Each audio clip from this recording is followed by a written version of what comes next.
ஈரோட்டில் ஒரு டைம் நான் ஊழியம் பண்ணிட்டு இருக்கும்போது வாரம் ஞாயிற்றுக்கிழமை அந்த இடத்துல ஞாயிற்றுக்கிழமை சாயங்காலத்தில் ஒரு ஆராதனை நடத்திட்டு இருந்தோம். அப்போ ஒரு டாக்டர், ஃபிசியோதெரபிஸ்ட், அவர் என்ன பண்ணியிருக்காரு, நிறைய பேஷண்ட்ஸ்க்கு போயிட்டு அந்த ஃபிசியோதெரபிலாம் கொடுப்பாங்கல்ல, அப்படியெல்லாம் கொடுத்துட்டு இருந்திருக்காங்க.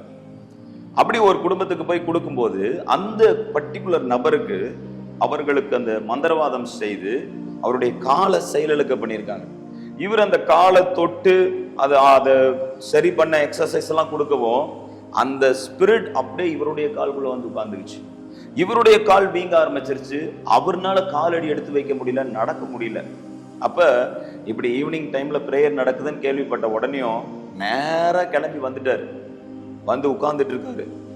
பயங்கர வலி, கண்ணீரோட உட்கார்ந்துட்டு இருக்காரு. நாங்க பாட்டுக்கு பிரேயர் பண்ணிட்டு இருக்கோம். திடீர்னு ஆவியானவர் சொல்றாரு, அந்த நபரோட கால்களுக்காக இப்ப எல்லாருமே சேர்ந்து ஜெபம் பண்ணுங்க.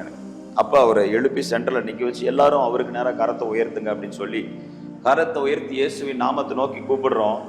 கூப்பிட கூப்பிட கூப்பிட அந்த ஸ்பாட்லயே அந்த வீக்கம் மறைய ஆரம்பிச்சது. துள்ளி குதிச்சு நடக்க ஆரம்பிச்சாரு. ஹல்லேலூயா! அற்புதமான சாட்சி, தேவனுடைய விரல்கள் கிரியை செய்த சாட்சி. ஆமென். அப்படியே நடக்கிறாருங்க, நார்மலா நடக்கிறாரு.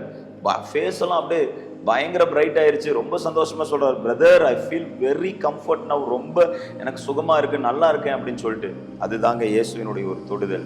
இயேசுவினுடைய ஒரு தொடுதல் வாழ்க்கையை மாற்றிவிடும். நம் இயேசுவை நோக்கி கூப்பிடும் பொழுது அவர் இறங்கி வந்து நமக்கு அற்புதம் செய்கிற தேவனாய் இருக்கிறார். ஆமென். God bless you. கர்த்தர் உங்களை ஆசீர்வதிப்பார்.